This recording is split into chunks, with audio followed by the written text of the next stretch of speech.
Meie liigume nüüd edasi paneeli juurde, kus räägime rahast veidi teise nurga alt. Räägime sellest, kuidas inimesed olmega ja rahaga seotud vaimsete olukordadega toime tulevad, sest et raha teemad võivad olla meile paljudele ka sellised, mis muret valmistavad, mida rahaga seoses häbenetakse ja millal peaks abi otsima. Samuti arutame, et milles seisneb rahaline heaolu ja edukuse valem. Meil on siin täna 4 panelisti. Tere, aitäh, et te tulite. Ja tutvustangi siis siit poolt alates Leonore Riitsalu. Sina oled konsultant ja teadur, kes on tegelenud siis rahatarkuse uurimise ja arendamisega Eestis ligi 15 aastat. Ja sa keskendud siis käitumuslikule vaatele ja uurid viise, kuidas nügida inimesi rahaasjus neile kasulikumale valikute suunas. Ma vaatasin ka järgi, et sa arendad ka erinevaid tõenduspõhiseid siis meetodeid.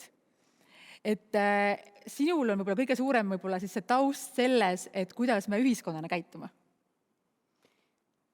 Võib-olla, kuigi võib-olla lihtsalt täpsustamiseks, et ma uurin seda, et mis seda käitumist rahaasjus võiks mõjutada ja püüan seda tõenduspõhiselt teha. Super. Peep Vain. Tere. Sind teavad väga paljud inimesed ja mina käisin sinu esimesel koolitusel aastal 2004, mis oli 19 aastat tagasi. Aga grammigi vanemaks on loomulikult saanud ei ole. Mina küll. Targemaks. Peep, sa oled koolitaja, sa oled inspiratsiooni kõneleja, sa oled oma elus näinud nii palju erinevaid etappe, teinud nii palju erinevaid asju, mängid trompetit, oled investor, jagad erinevat tarkust. Milles sina ennast kõige paremini tunned praegusel hetkel? Mis teemadel? Ma arvan, et kõige rohkem ikkagi selline endast järjest teadlikumaks saamine ja teiste nagu nügimine või toetamine ja aitamine samas osas. Super, aitäh, Peep. Meie järgmine panelist on Elina Kivinuk. Sina oled siis peaasi.ee psühholoog ja ka spordi- ja esinemispsühholoogi konsultant. Sobib meile kõigile siia väga hästi. Sina ka samuti hindad siis kõrgelt tõenduspõhiseid kui praktilisi ja positiivseid soovitusi. Sa oled kirjutanud või öelnud, et sa treenid tänulikkust, harjutad heategusid ning pead päevikut. Kuidas seda heategevust või seda tänulikkust harjutada? Ma arvan, et see käib raha teemaga hästi tihedalt seotud, on, et ümber raamistada neid mõtteid, et kuidas ma rahaga käitun, et see raha ei ole justkui nagu kulu või mingi selline vahend, mille eest ma saan midagi saada, vaid et ma märkan neid asju, mida ma raha eest saan ja olen nende asjade eest tänulik. Aitäh, et sa täna oled siin. Ja Risto Sepp, Eesti üks tuntumaid kohtutäitureid. Sa oled kohtutäiturina töötanud kui mitu aastat nüüd? 23 aastat. Ja sa teed väga palju rahast, sa teed väga palju sellest, et millised rahaprobleemid inimestel on. Sa puutud nende inimestega väga palju kokku. Ja lisaks sellele huvitab sind alati, on huvitanud ka tervislik tarbimine ja kuidas teha nii, et Eesti inimesed oleksid rahatargad ja oleks vähem hädasolijaid. Ja lisaks sellele sa õpetad ka Tallinna majanduskoolis. Mida sa seal õpetad? Mul on 2 kursust praegu majanduskoolis, räägin täitemenetlusest, võlgadest ja proovin ette valmistada kõiki neid noori, kes võib-olla tahaksid tööturule otsa tulla. Ehk siis need, kes gümnaasiumil õpetavad, aga mitte ainult, ja ka ettevõtjatele loen ühte loengut. Aitäh, Risto. Aitäh. Aga läheme siis meie teemade juurde. Rahast räägitakse täna järjest rohkem ja rohkem, aga meie rahalised võimalused on väga erinevad. Ja paljudel meist on minevikus ka selline võib-olla halb tunne, et rahast justkui ei ole viisakas rääkida ja rahateemad on piinlikud. Kuidas rääkida rahast nii, et see ei valmistaks piinlikkust kellelegi, näiteks kui me oleme seltskonnas, kus kellelgi on paremini või kellelgi on halvemini, et kuidas seda teha õigesti? Ehk sa võid alustada, Leonore? On alles küsimus sulle alustuseks. Rabad kohe jalust. Iseenesest see rahast rääkimine kindlasti on oluline teema. Kunagi Tartu Ülikoolis ühte rahatarkuse kursust tehes meil oli isegi selline ülesanne selle kursuse raames, et tee kodus rahaasjadest rääkimise koosolek. Ja pärast olid hästi toredad muljed, mis me sealt kuulsime. Aga iseenesest ma siin tegelikult hoopiski viitaksin tagasi sellele varem kõnelenud Marko Oolole, kes rääkis nii vahvasti sellest, kui oluline on see, et kellega sa neid vestlusi pead ja kuidas. Et võib-olla minu jaoks tänane selline esimene nipp, mis ma siit juba kaasa võtsin, oli see, et vali need inimesed, kellega sa neid vestlusi pead.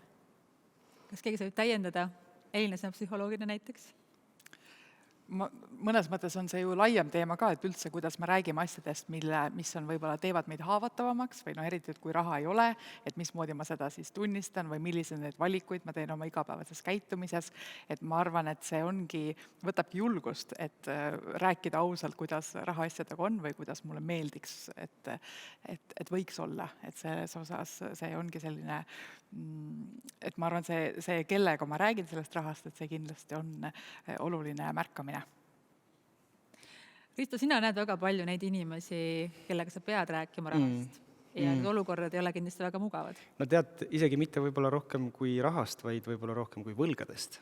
Et minu töö puutub kokku selle poolega, et mitte kuidas investeerida ja säästa, mis on tänase nii-öelda nagu teema või selle paneeli ka üks mõttekoht. Ma pigem proovin toetada inimesi, kuidas enda tarbimist tervislikumaks teha, nii nagu ma olen armastanud öelda, et tervislik tarbimine on üks minu arvates väga vahva sõnapaar, mida võiks hakata kõik inimesed, ka kõik noored kuulajad, kasutama, et seesama võlgnevuse osa on see, mida mina saan teadmisena tuua inimestesse.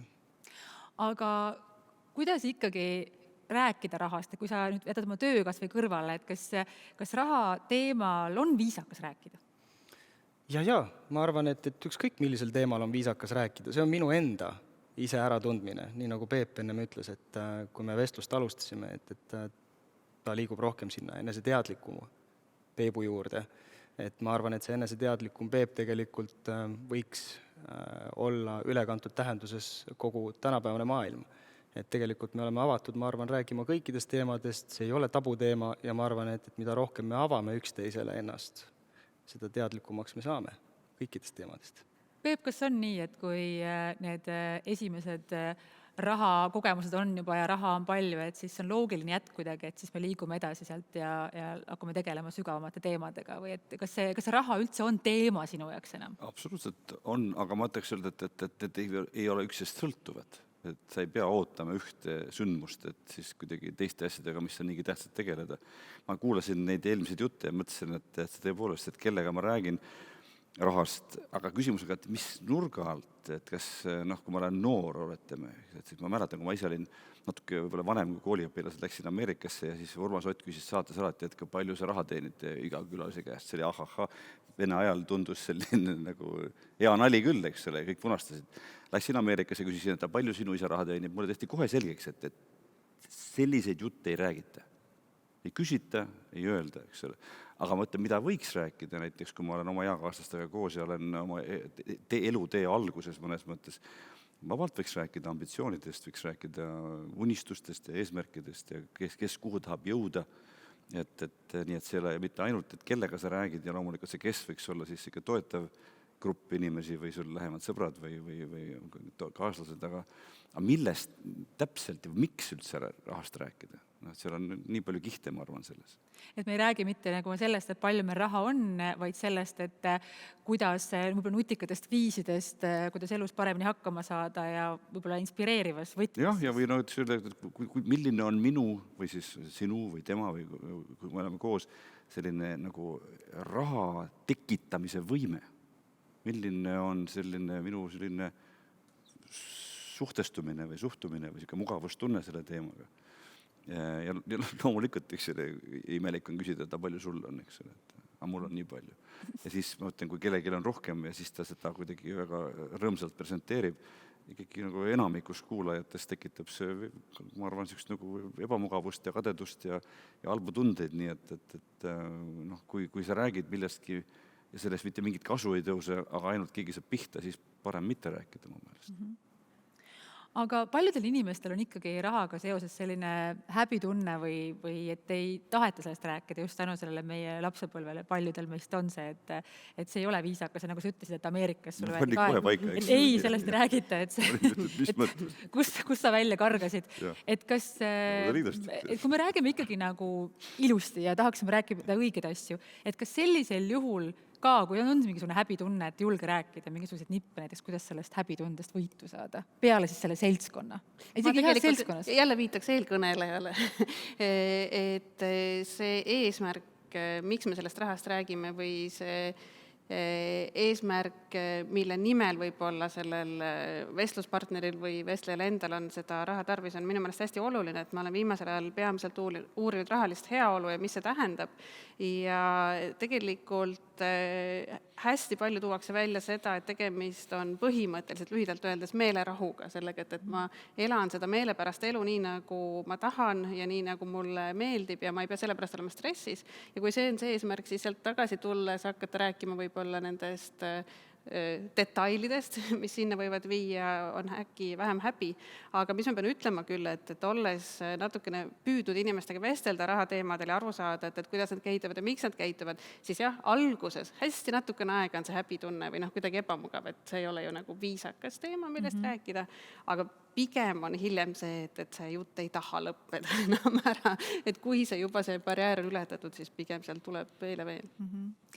Rahateemad on jah, me paljudel erinevad ja me oleme inimestena ka erinevates situatsioonides. Ja Risto, sa ennist siin mainisid ka, et sina ei pea rääkima nii palju rahast, kui sa pead rääkima võlgadest ja võlgnikega. Ja kuna sa oled viimane inimene, kelle juurde kõik me sattuda tahame, siis mitte ma ei mõtle seda üldse halvasti, töö on selline, et siis kuidas sinu juurde mitte sattuda? Kes on need inimesed, kes satuvad sinu juurde ja miks? Mida me peaksime vältima? Väga õige küsimus, Katri. Tervislik tarbimine. Mida see tähendab? Easy as that. Ma toon siia ühe elulise näite. 19-aastane, ma ei tea, no mõtleme välja nime, see ei olegi tähtis, aga reaalne elujuhus. 19-aastane Andrus.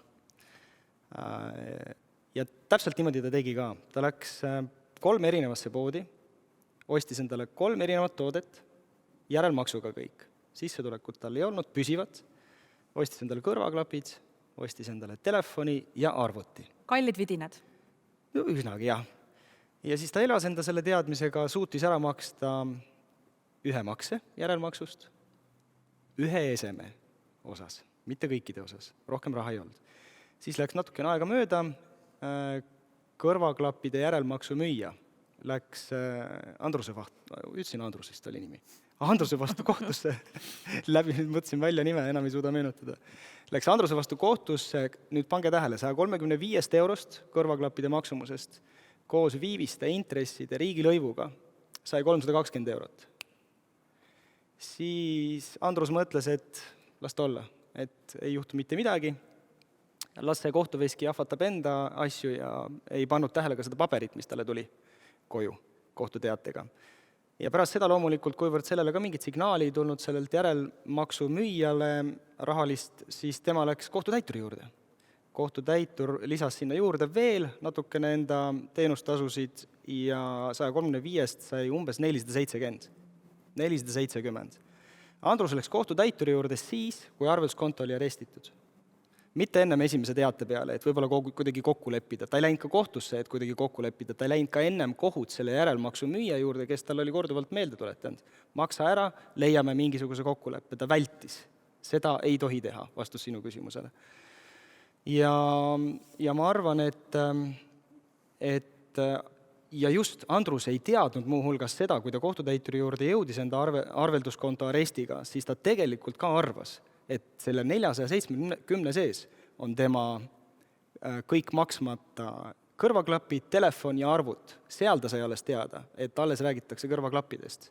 Need 12 järelmaksumüüjat veel kohtuni ja kohtutäiturini ei ole jõudnud. Siin on päris mitu viga, ehk ühesõnaga ta elas üle oma võimete, ta võttis liiga suurt kallist laenu, ta ignoreeris siis makseid, ta suutnud ära maksta, ta ignoreeris kohtutäiturit ja ei saanud ka tegelikult aru, mis seisus tal asjad on. Ja üks asi, väikene remark veel ennem, kui ma luban sinul edasi rääkida, sul on kindlasti üks hea mõte, aga see võrdusmärk seal vahel nende vajaduste ja tegelike soovide vahel, eks, tahan, vajan, et kus sul tegelikult ka on just neid kõrvaklappe vaja, kas sul tegelikult ka on just seda telefoni vaja ja seda arvutit, võib-olla sul on need kõik olemas, sa juba kasutad neid asju, aga sul on vaja upgrade'i, sellepärast et see on ühiskonnas kuidagi nagu väga-väga niisugune. Aga see on staatus ja me ju tahame inimestena ju olla kõik väga ägedad ja näidata, et me oleme paremad, kui me tegelikult oleme. Ja see tegelikult on ka ju asi, mitte et me elame võib-olla alati nagu meie enda jaoks, et just see, et me tahame kellelegi midagi näidata. Kas teie olete puhtad sellest patust? Kindlasti ei ole, ma just mõtlengi, et ma ei ole väga paljudes kordades nagu libastunud erinevates olukordades ja ei ole kõige parem eeskuju, aga siin selle Andruse loo juures on nii hea näha või tuua välja just seda ärevuse rolli, et kuidas on inimestel hirm selle, et kui ma väldin, et siis äkki juhtub, et need asjad kaovad ära ja see on see viis, kuidas see ärevus või see mure selle raha pärast tegelikult töötab inimese kahjuks. Et see on hästi oluline märgata seda, et mismoodi ma rahast mõtlen, mismoodi ma mõtlen sellest olukorrast, mis seda hirmu tekitab ja et selle ärevuse üks tunnus on see, et ma püüan neid olukordi vältida ja et me teame selle rahaärevuse puhul ka, et inimesed ei ava arveid, ei ava neid kirju, nad teavad, et see on hirm, aga see uni on ikka rahutu ja ikka on see tunne, et kus ma selle meelerahu saan. Et see on hästi hea lugu, et aitäh seda jagamast. Peep, ma ei tea, ma loodan, et ma ei eksi, aga kas sinuga ei olnud mitte nii, et kõik oli väga hästi ja siis tuli kriis, oli väga halvasti ja siis oli pärast jälle hästi, et kas sul ei ole olnud sellist olukorda, kus on täiskasvanu eas rahaga päriselt on nagu väga halvasti, Õnneks ei ole. On olnud küll see surved ja pingutused, kuidas nagu sellega toime tulla või nagu ennast nagu koormata topelt ja töötada uuesti jälle väga põhjalikult, aga ütleme jah, ma päris niimoodi halvas kohas ei ole täiskasvanud east olnud, alles 22 teisest eluaastast on läinud ikkagi üsna hästi.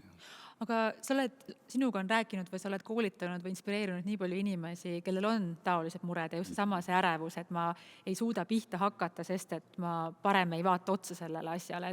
Et kuidas nende inimestega, sa oled näinud neid inimesi nii palju, kellel on mingi plokk ees, kes justkui ei suuda? Ei ole väga, ei ole jutust tulnud, ei ole neid samu jutte nii palju olnud, eks ole, et mis kontekstis inimene rääkima hakkab selliseid asju. No sinu koolitusel ikka seal ju peale seal ikkagi räägime eesmärkidest jälle ja unistustest ja ambitsioonidest ja niimoodi, et pigem nii. Aga et kas inimesel nüüd tõesti näiteks on, et ta ei suuda alustada, et mida võiks sellisele inimesele nõu anda, et lihtsalt, et jah, et vaata oma asjadele otsa, aga see on ju raske.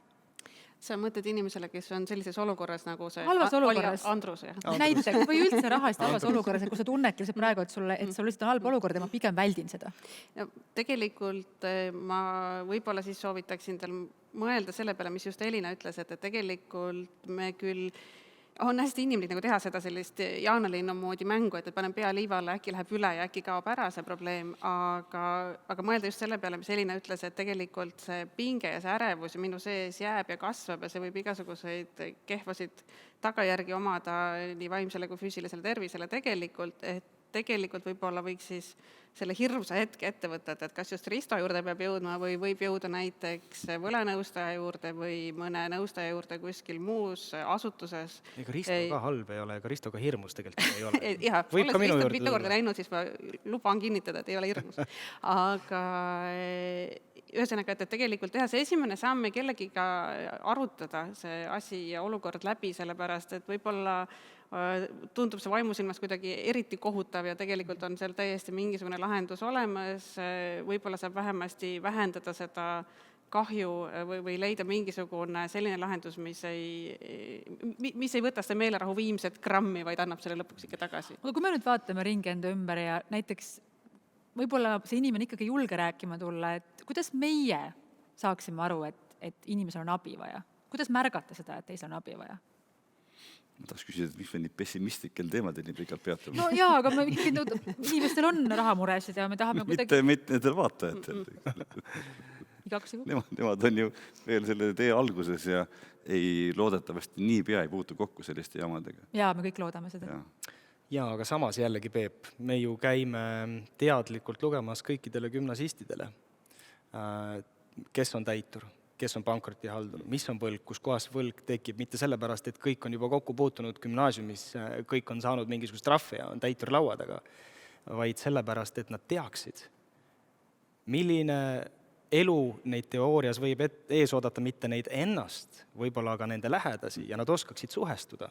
Nad oskaksid käituda ja nad teaksid, milliseid mustrid, nagu Katrin ennem ütles, kohaldada. Et ma arvan, see ettevalmistus noorte osas on üks töö, mida me saame nii-öelda, seda nimetatakse peene sõnaga preventiivsus, ettevalmistus.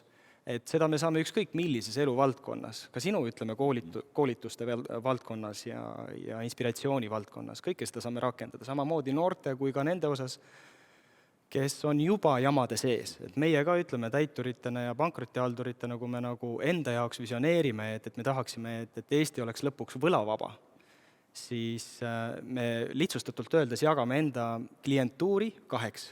Need, kes on jamades, kuidas nendele läheneda, ja need, kes veel ei ole. Ja kui nad kunagi on, siis nad teavad, kuidas käituda või hoiduda.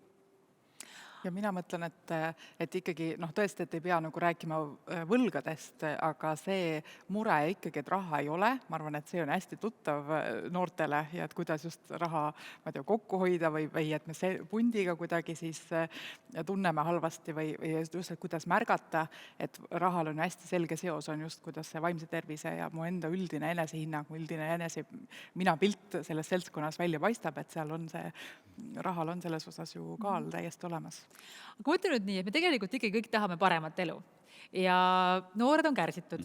Me ise ka ilmselt teame, et me nooremana, ma arvan, et enamus meist olid nooremana palju kärsitumad kui täna.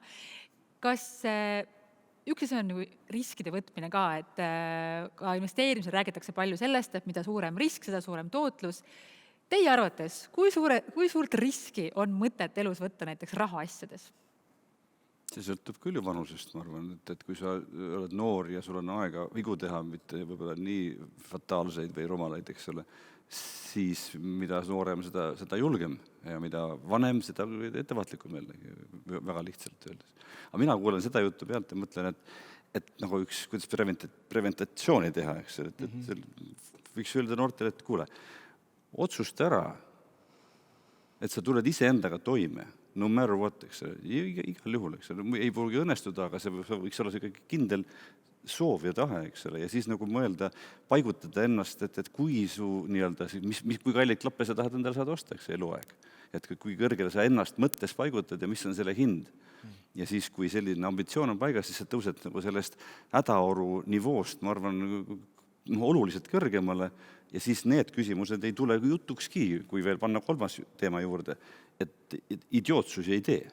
Sa paned nagu justkui selle taseme enda jaoks nagu paika või selle visiooni, kuhu, aga kes see paneks nagu, mõtle nagu sa oled noor ja ambitsioonikas? Ma võin kohe öelda, kes, eks ole, täpselt ongi need, kes meid kuulavad, eks ole, need, kelle vanemad on heal järjel, erinevalt sellest, kui me olime 90. aastal, 95. aastal, kõik olid võrdselt vaesed. Ja siis oli küsimus, kas sa jooksed või sa ei jookse ja kõik jooksid. Nüüd on nagu heaolu nii palju tõusnud ja seetõttu on nooremal põlvkonnal justkui nagu õigus öelda, et umbes, et see teema olen nagu üle selle teema või see teema on banaalne ja ma ei taha sellega tegeleda, eks ole, et elus on muid väärtusi, mis on täiesti tõsi. Aga kui siis mitte paika panna, kus sa tahad paikneda ja missugust hinda pingutuse ja ohverduste näol sa oled nõus maksma, siis sa satudki sinna, kuhu elu sind viskab, mitte sinna, kus sa ise ennast paigutad. See oli väga hea, mis sa praegu ütlesid, et ühesõnaga me võime, me ennast positsioneerime, et kuhu me tahame jõuda, me peame arvestama sellega, et igal asjal on hind. Absoluutselt. Ja see mida kaugemale, kõrgemale, seda kallim võib olla ka see hind. Kas see mõnikord on nagu mõttekas? Ja täpselt, aga seda ette ei tea, sa võid küsida vanemate käest, et siis nad võivad sulle oma kogemust rääkida ja siis sa pead ise katsetama, aga nagu lühike vastus, nagu mõte oleks see, et kui hästi sa tahad elada ja kui palju sa oled nõus vaeva nägema selle jaoks. Kas sa tahad elada nagu rahulikku, keskmist toimetuleku elu, eks ole, või olla sellest pisut kõrgemal, vaevalt, et keegi paneb endale lati sellest allapoole. Et ma virelen ja kohtun kohtutäituritega nii palju kui... Ei. Kindlasti on mingi seltskond ka inimesi, et siin spordipsühholoogina tahan ikkagi öelda, et on ju terve hulk inimesi ka, kellel on kutsumus ja see kutsumus Eestis ka, me teame, mingites valdkondades sa ei saa väga palju raha, aga sa tunned, et see on see valdkond, kus sina elad just, päriselt. ja siis peadki leppima Ja sellega, siis- ja siis tuleb leppida ja teadvustatud seal valik, on- eks jah. ole, jah. või teine variant Jah. on see, et näiteks võid saada ka ju rahaliselt vabaks ja siis tegeleda sellega, mida sa armastad. No see on Kui see keeruline. on võimalik, mis on siis jälle neid nagu oskusi siis nagu selle arendada, suurem jah. hind jälle, sest Jah. et see on nagu Jah. keerulisem. Oma poeg, Et see kui ta oli, risk, ma ei tea, 15, küsis, et kas ma peaks õppima advokaadiks, eks ole. Ma ütlesin, mis mõttes, eks, milleks? Et sellega saab raha teenida, eks ole. Ma ütlesin, et ei, et õpi seda, mis sulle meeldib ja tee seda, mis sa armastad, eks Good ole. point. Ja ta õppis filmi ja ta töötab praegu filmialal, valgustuse peal, on käsitööline, eks ole, on mitte enam kõige esimese astme tegelane, vaid juba kuskil keskel. Ja ta teadvustab, et mis võimalused seal on, kui palju peab tööd tegema, teeb pikki päevi, 12 tundi, 6 päeva järjest, eks ole, saab nagu korralikku raha, aga mitte liiga suurt. Ja see on teadlik valik, eks ole. Ma ütlen ühe väikese remargi siia, vaata, et mul jäi niisugune mulje, Peep, ennem, et vaata, kui sa nagu minu poole suunasid, et justkui nagu low life, vaata, jõuab alati täiturini Ei, välja. mitte seda, eks ole, ta kes rumalusi teeb, ma arvan, need jõuavad sinna tihti. Mitte ainult rumalusi, vaid ka valesid otsuseid. Ja see ongi Toon rumalus. siukseid, ma ei ütleks, et see päris rumalus on. Kohe oponeerin. Vaata, seal on niisugune moment, kus kohas me oleme noortele ka rääkinud, kuidas sa väga kergesti võid võlgnikuks sattuda. Sa annad käenduse. See on sinu enda sõber, Seda ka. see ei ole väga suur mingisugune nõue, õppelaen. Kõige Sa tahad lihtsam nagu näide. aidata tegelikult. Jah, sa tahad tegelikult aidata. Sul on vaja õppelaenu saamiseks siis, kui mina õppelaenu võtsin, vähemalt 2 käendajat. Ja võlgnik, ehk siis see, kes nii-öelda jätab maksmata, teeb sääred. 2 sinu head sõpra on tangis. Ma olen maksnud käenduskindlasti. No vot nii, et sa ei ole ju tegelikult rumal inimene, et näed, sinuga ka on juhtunud. Aga see ei viinud mind sinu juurde. aga vot see on õige ja vot siin ongi nüüd küsimus. Mul oli reservi veel. Ja, et kuidas sa nagu, milliseid tagajärgi sa nagu oskad ja kuidas lahendada, milliseid sa ette nagu tagajärgi näed. Jah. Kui me lähme ikkagi, räägime nüüd siin noortest ja proovime me rääkida, räägime nüüd ikkagi, tõmbame selle positiivse noodi nüüd ka siin ikkagi peale, et noored kõik ikkagi tahavad elada paremini. Kõik tahavad elada paremini ja nad unistavad ja Kõik ei tahavad saavutama, enamus, Peep, ära ole ise nii negatiivne. Ma vaatlen elu lihtsalt. ma võin isegi tõenduspõhiselt sellele Et ei juurde taha. lisada, et kõik ei taha Taha, ei paremini taha, elada, ei paljud on rahul selle, kuidas on. Aga see on ka oskus ja see on väga hea, sest tihti nad on isegi õnnelikumad kui need, kellel on võib-olla paremini, aga kes kogu Täiesti aeg on rahulolematud, Ja eks ju. ma- Et see tasakaal tuleb nagu leida. Ja absoluutselt, alles... Hakkas mu küsimus, mis sa tõesti Jaa, muidu Okei, ma jaa. hakkan jutlustama. Tegelikult ei, ma tegelikult mõtlesin, et kui nüüd noored meid vaatavad, et mis on kõige olulisemad oskused, mida teie arvates peaks omandama selleks, et saada elus paremini hakkama, nii rahaliselt kui ka üldse, et sõltumata sellest, et kuhu sa oled ennast positsioneerinud, millise taseme sa oled endaks paika pannud. Ma kohe võtaks siit järjest niimoodi, et Leonore, alusta sinu arvamus. Ja oskused, ma arvan, et esimene oskus või selline mõte või mõtteharjutus, mille võiks läbi teha, on ikkagi see, et mõelda, et millist elu tahetakse elada, et see, mis Peep räägis eesmärkidest ja mis me siin vaidleme, et kas kõik tahavad elada paremini või mitte, aga et pigem, et mis on see, mis annaks sellele elule tähenduse ja mõtte, mis tõesti köidab ja mis on oluline, millised need väärtused ja siis leida see motivatsioon ja kindlus, et nende teemadega lihtsalt edasi julgelt ja sihipäraselt minna ja kui vaja, siis ka ilma häpitundeta abi küsida, mitte jääda siis üksinda muretsema. Ja mulle väga meeldis ka, mis enne siin isegi mitmest sõnavõtust välja kostus, oli see, et hästi oluline on tänapäeva maailmas suhtlemisoskus, et see selline pädevus, et sa suudad erinevate inimestega suhelda, on kindlasti peaaegu et kõikides valdkondades väga oluline. Mina mõtlen, et selline kasulik, väga kasulik olemise tung on üks asi, vaata, me rääkis raha teenimisest ja osad krimpsutavad, et mina tekitan raha, mina ei teeni raha. Teeni siis neid, kellel raha on. Et nagu ole kasulik ja julge küsida, eks ole. Aga võib-olla kõige siin esmase asjana ma paneks välja ikkagi sellise nagu saksaliku kontrolli, esiteks oma aja, aga teiseks ka oma raha üle, et kui sa siis nagu tead, kui inimesel tekib harjumus vaadata, mille peale ta raha kulutab ja siis olla muidugi ehmunud või imestunud või rahul, eks ole, sellega, et siis see kontroll on käes ja siis viimane, teine oli see kasulik olemise oskus, aga ma tahaksin öelda veel pingutamise oskus. Tõesti nagu ennase täielikult mängupanek ja selline töökus ja tublidus ja visadus ja kõik see, et need on see on nüüd 3 asja, ma ütleksin praegu hästi spontaanselt. Nimeline. Elina. ma püüan ikkagi püüda hästi konkreetselt seda oskust, mis on see, mida saab arendada, et proovida ikkagi seda heaolu, kohest heaolu edasi lükata. Et kui mul on see tunne, et mul on vaja justkui praegu kohe, et seda head enesetunnet, siis ma tegelikult lükkan selle veidi edasi. Või Andrus oleks ka võinud vatukene võib-olla raha juurde teenida ja äkki oleks siis ükshaaval ostnud oma need kõrvaklapid ja... Jah, et mõnes mõttes see heaolu tunne, et ma püüan nagu veidi edasi, ma ei pea seda kohe saama ja teisalt see on väga hea tänulikkuse treening ka, et ma mingiks ajaks võtan ennast mingist hüvest lahti, pärast seda naudin täiega ja see tänutunne tõuseb. Ja kusjuures Andrus, kes sa seal eetri taga vaatad, sa ei pea üldse muretsema, sellepärast et tegelikult statistiliselt Eesti võlgnikest on Igor, kes peab muretsema. Meil on võlgnike seas kõige rohkem Igoreid ja 42-aastaseid mehi. Nii et teie, kes te olete seal kõik koolinoored, teil on veel, esiteks te saate palju tarkust läbi meie, kes me oleme juba siin elanud ja kes me teile räägime ja kõike läbi kogenud, palju käkerdanud elu jooksul.